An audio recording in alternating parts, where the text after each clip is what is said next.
وَهُوَ الَّذِي أَنشَأَ جَنَّاتٍ مَعْرُوشَاتٍ وَغَيْرَ مَعْرُوشَاتٍ، اللہ وہ ہے جو ایسے باغات پیدا کرتا ہے جو چھت بنانے والے ہیں، جو نہیں چھت بنانے والے، جیسے انگور ہیں یہ چھت بنا دیتے ہیں اور دوسرے نہیں بھی بناتے۔ وَالنَّخْلَ وَالزَّرْعَ مُخْتَلِفًا أُكُلُهُ، کھجوریں پیدا کرتا ہے، کھیتیاں پیدا کرتا ہے جن کے لذتیں بالکل مختلف ہوتی ہیں۔ والزیتون والرمان متشابہ وغیر متشابہ، زیتون پیدا کرتا ہے، انار پیدا کرتا ہے، بعض متشابہ ہوتے ہیں بعض نہیں ہوتے۔ کلوا من ثمرہ، اللہ تعالیٰ کا دیا ہوا کھاؤ، اذا اثمر، جب پھل لگے، وآتوا حقہ یوم حصادہ، اور جس دن کاٹو اس دن اس کا حق ادا کرو، وآتوا حقہ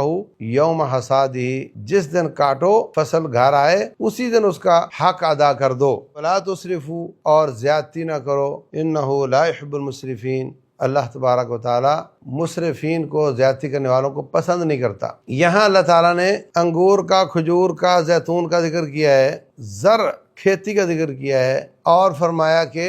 اس کا حق ادا کرو جس دن کاٹو۔ فقہاء اگرچہ اختلاف کرتے ہیں، جو ہری کھیتی ہوتی چارہ وغیرہ ان پہ زکوٰۃ نہیں ہے، پھلوں پر جو خشک نہیں ہوتے ان پر زکوٰۃ نہیں ہے، لیکن جس آیت سے عشر کا استدلال کیا جاتا ہے اس آیت میں اللہ تعالیٰ نے یہ تمام پھل بھی ذکر کیے ہیں، جو خشک نہیں بھی ہوتے ان کا بھی ذکر کیا ہے، کھیتیاں ہیں اس میں سبزیاں بھی آ جاتی ہیں ان کا بھی ذکر کیا ہے، اور کہا کہ جب کاٹو تو اس کا حق ادا کرو۔ تو حق کیا ہے؟ اگر بارانی زمین ہو، بارش کے ساتھ پانی جو نہر کا ہے اس کے ساتھ اس کو سیراب کیا جاتا ہو تو وہ پانی بہت سستا ہوتا ہے، تو پھر تو آپ 10% دو، 10 بوریوں میں سے ایک بوری، 100 میں سے 10 بوریاں۔ اور اگر اس کو ٹیوب ویل کے ساتھ محنت کر کے، تیل لگا کر کے، پیٹرول کے ساتھ اس کو یا ڈیزل کے ساتھ نکالا جاتا ہے پانی کو، تو پھر آپ 5% اس کا عشر ادا کرو۔ اگر 6 مہینے وہ چلتا ہے، 6 مہینے وہ چلتا ہے، تو جس فصل کو ڈیزل کے ساتھ پانی نکالا گیا ہے یا جانور کے ساتھ نکالا گیا ہے اس کا 5% دے دو، جو 6 مہینے کی فصل اس کا بارانی ہے اس کا 10% دے دو۔ اور اگر کوئی فصل سارے سال کی ہے اور اس پر وہ پانی بھی لگا گیا ہے، وہ پانی بھی لگایا گیا ہے، تو پھر اس کا ایوریج نکال لو، 5 اور 10 کا ایوریج 7.5 بنتا ہے، تو پھر 7.5% آپ دے دو۔ تو یہ عشر ہے، یہ اسی طرح جیسے زکوٰۃ ہے۔ پائی پیسہ ہو، سونا ہو، چاندی ہو، برائے فروخت چیزیں ہوں تو 2.5%، اور اگر پانی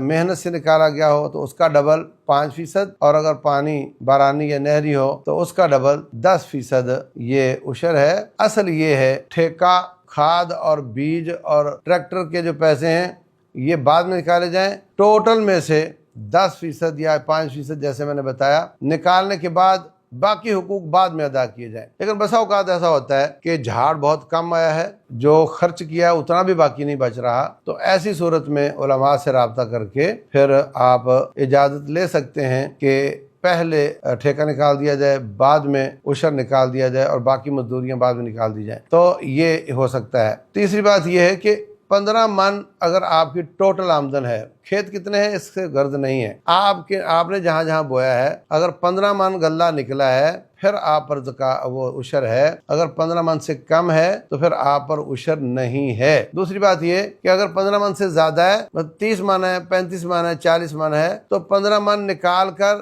باقی جو بچا اس سے عشر نہیں بلکہ ٹوٹل پر عشر ہے۔ 15 من تو ایک لمٹ ہے، اس سے کم ہوگا تو عشر ہے نہیں، اس سے زیادہ ہوگا تو عشر ہے، لیکن اگر زیادہ ہے تو پھر ٹوٹل پر عشر ہے، 15 من کا وہاں پہ کوئی تصور نہیں ہے۔ تو یہ کچھ مسائل ہیں عشر کے۔ اب فصلیں آنے جا رہی ہیں، گھر لے گئے اور وہاں جا کر پھر سست ہو گئے، اس طرح کا کام نہیں کرنا چاہیے، بلکہ فرمایا آتوا حقہ یوم حصادہ، جس دن یہ کٹائی ہوئی اسی دن اس کا حق ادا کر دو، وہ الگ کر کے رکھ دو، جس کو آپ نے دینا اس کو بلا لو۔ کل مجھے ایک عالم دین بتا رہے تھے کہ جو سیلاب آیا ہے پہاڑی علاقوں میں وہاں گیا تو کہتے ہیں لوگوں کا حال خراب ہے، دکانیں تباہ ہیں، ایک آدمی بڑا مخلص تھا اور کم نہیں دیتا تھا، پورا دیتا تھا، اس کی دکان معجزاتی طور پہ بالکل ٹھیک ٹھاک، اور باقی وہ تباہ ہو گئی۔ تو اگر آپ عشر روکتے ہیں، زکوٰۃ روکتے ہیں، تو پھر رب کو نکلوانے کا طریقہ آتا ہے، گناہ گار الگ ہوگے اور نقصان الگ کروا لو گے۔ وہ عشر اور زکوٰۃ آپ کا ہے نہیں، وہ ہے ہی غریبوں کا۔ تو جب آپ یتیموں کا مال کھاؤ گے، غریبوں کا کھاؤ گے، تو کیسے بچو گے؟ بعض لوگ حساب نہیں کرتے، اندازے سے دے دیتے ہیں، ایسا بھی غلط ہے۔ پورا حساب کر کے اس کا جتنا بنتا ہے اتنا اللہ کا حق نکالنا چاہیے۔ واللہ اعلم، وصلی اللہ وسلم وبارک علی نبینا محمد۔